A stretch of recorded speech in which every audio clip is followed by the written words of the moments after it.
There are rare moments when life suddenly feels light. You take a breath, and the usual tension dissolves into a quiet, limitless peace. This goes deeper than a spike of excitement or a temporary mood shift. It feels as though the boundaries and restrictions that normally define your day have simply vanished. We usually try to categorize this. We credit a specific song, a familiar scent, or a wandering memory of youth, a time before responsibilities dictated our every move. When we label this as mere nostalgia, we overlook the specific weight of that piece and why it arrived in that exact moment. Think about the baseline you accept as normal, the friction, the low-level anxiety, and the unseen parameters you navigate. That constant state of restriction is actually a departure from your original design. That fleeting sense of freedom serves as a functional preview of the way you were intended to live right now. To understand why this clarity arrives and how to sustain it, we have to look past our emotions and toward the spiritual mechanics that govern our lives. 2 Corinthians chapter 3, verse 17 provides the source code for this experience. Now, the Lord is the Spirit, and where the Spirit of the Lord is, there is liberty. Freedom is a byproduct of a specific presence. Popular culture often defines freedom as a lack of responsibility, a state of unrestricted impulse. In a biblical context, liberty functions as the removal of every internal and external barrier that prevents you from doing what God has called you to do. This kind of freedom creates a state of unhindered alignment with your divine purpose. Once you experience that alignment, your previous normal reveals its true nature. You realize you were carrying a yoke of bondage that limited your movement and stifled your voice. Galatians chapter 5, verse 1 issues a clear mandate.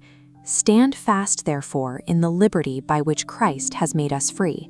It is a command to protect this alignment and refuse to be entangled by those previous restrictions again.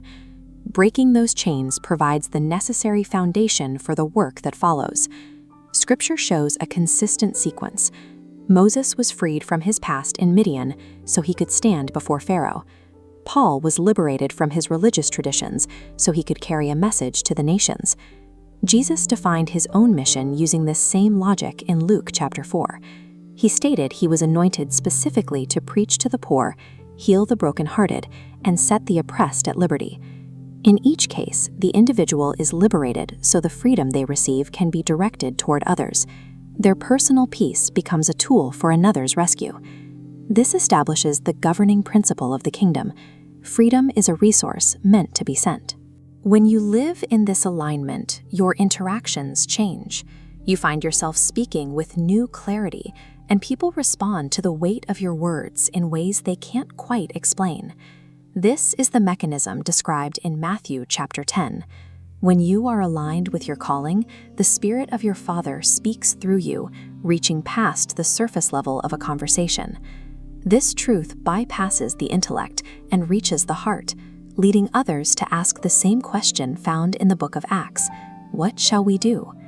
By walking in your own liberty, you become the primary catalyst for someone else to find theirs. That sudden, unexplainable peace you felt at the start of this journey was a signal. It was never intended to be a private luxury or a fleeting emotion. That sense of freedom was the beginning of a mandate. It was your calling. John chapter 8, verse 36 promises that if the Son makes you free, you shall be free indeed. This is a functional reality you are invited to inhabit every day. Now that you have felt that peace, the invitation is clear. Walk in that liberty and help someone else become free.